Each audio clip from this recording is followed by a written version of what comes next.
कौन बनेगा नेता। नगर निगम के चुनाव पास आने वाले थे। पूरे कानपुर शहर में टिकट को लेकर मारामारी शुरू थी, लेकिन सबसे ज्यादा चर्चा में वार्ड नंबर 40 की सीट थी। वो इसलिए क्योंकि इस बार वहां की सीट महिला के लिए आरक्षित थी। अब सवाल ये था कि चुनाव लड़ेगा कौन। इससे पहले ठाकुर साहब वहां से पार्षद थे और इस बार उन्होंने अपनी पत्नी सीमा ठाकुर को टिकट दिलवाई और ठाकुर साहब की शान के कारण सीमा जी ने 20,000 वोटों से चुनाव जीत लिया। अरे बधाई हो सीमा भाभी, अब तो आप वार्ड की पार्षद बन गई हैं। अब तो हमारे काम आप ही करवाएंगी। अरे ये तो सिर्फ नाम की पार्षद बनी है, वो तो महिला सीट आ गई, वरना पार्षद तो मुझे ही बनना था। अब भले ही चेहरा इसका होगा, लेकिन पावर तो मेरी ही होगी। अरे वाह भाई साहब, क्या दिमाग लगाया है आपने भी।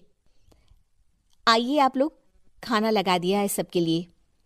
सीमा जी पार्षद बन चुकी थीं, फिर भी उनकी एक ना चलती। सारे काम ठाकुर साहब खुद ही संभाल लेते और जहां जरूरत पड़ती वहां सीमा जी का अंगूठा लगवा लेते। सीमा जी ज्यादा पढ़ी लिखी भी नहीं थी। एक दिन ठाकुर साहब और सीमा एक प्रोग्राम में जाते हैं। अरे ठाकुर साहब, आप आ गए। ओहो, पार्षद मैडम भी आ गई हैं। स्वागत है आप दोनों का। लगता है हमारे पार्षद फंड का सही इस्तेमाल हो रहा है। चलिए अब उद्घाटन करते हैं। ये लीजिए ठाकुर साहब कैची, आप ही सबसे पहले प्रवेश कीजिए। सब लोग आगे निकल जाते हैं और सीमा जी पार्षद होने के बावजूद भी पीछे खड़ी रह जाती हैं। वो देखती हैं कि वेलकम बोर्ड पर उनका नाम है, लेकिन महिला होने के कारण कोई उनका सम्मान नहीं कर रहा। अगले दिन एक आदमी उनके घर आता है। अरे ठाकुर साहब नमस्कार। कल ना हम नोटिस किए कि हमारा घर तो अवैध है और नगर निगम वाले उसे तोड़ने आ रहे हैं। अरे कुछ कीजिए ना ठाकुर साहब। देखो भाई, मैं तो ज्यादा कुछ कर नहीं सकता, पर अगर तुम सबकी जेब गर्म कर दो तो कुछ हो सकता है। कुल मिलाकर 4 लाख लगेंगे। अरे 4 लाख ठाकुर साहब? अरे भाई, मैं अपने लिए नहीं मांग रहा हूँ। दरोगा है, इंजीनियर बाबू है, बड़े साहब है, सबको देना पड़ता है ना थोड़ा थोड़ा। बोलो है मंजूर? तभी वहां अचानक सीमा जी आ जाती हैं। अरे ये आप क्या कर रहे हैं? पहले इन्हीं लोगों से तो आपने वोट मांगे, अब इनसे ही पैसे ले रहे हो। अरे चुप रहो तुम, तुम्हारा काम है सिर्फ अंगूठा लगाना, तुम वही किया करो। मुझे दूसरे काम तुम मत सिखाओ, समझी? और तुम ना जाओ, अब पैसे लेकर आओ, वरना जेसीबी किसी भी वक्त आती होगी। सब कुछ ऐसे ही चलते रहता है। एक दिन सीमा जी और ठाकुर साहब को एक लोकल मीटिंग में बुलाया जाता है। वहां पर कई और अधिकारी लोग भी मौजूद रहते हैं। अब मैं चाहूंगा कि ठाकुर साहब हमारे बीच 2 शब्द कहें।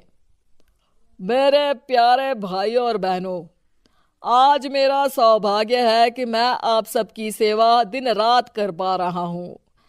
आपने मेरी पत्नी को भारी मतों से जिताया है, इसलिए मैं आप सभी का शुक्रगुजार हूं। मैं आप सबसे वादा करता हूं कि हमेशा की तरह हमारे वार्ड में किसी को कोई तकलीफ नहीं आने दूंगा। सभी लोग तालियां बजाने लगते हैं। अब मैं माननीय पार्षद मैडम को स्टेज पे बुलाना चाहूंगा। अपने नाम को बुलाया सुनकर सीमा जी एकदम चौंक जाती है।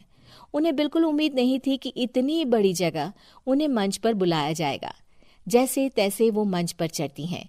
ऊपर जाते ही सीमा जी को सारी पुरानी बातें याद आ जाती हैं कि किस तरह उनके पति उन्हें कभी भी आगे बढ़ने नहीं देते और उनके नाम से गलत काम करते हैं। वो बोलने लगती हैं।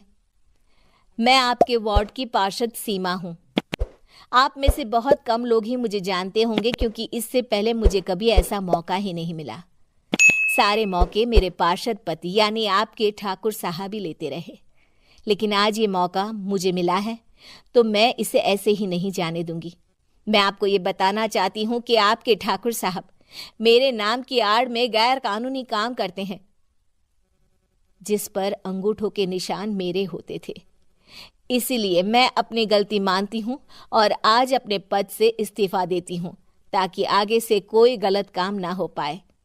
अब फैसला आप सबके हाथ में है कि आप हमें क्या सजा देना चाहते हैं। सीमा जी की बातें सुनकर ठाकुर साहब के चेहरे का रंग उड़ जाता है और वो शर्म से मुंह नीचा करके वहां से चले जाते हैं और पद से इस्तीफा देकर ही सही सीमा जी अपने आप में आत्मविश्वास महसूस करती हैं।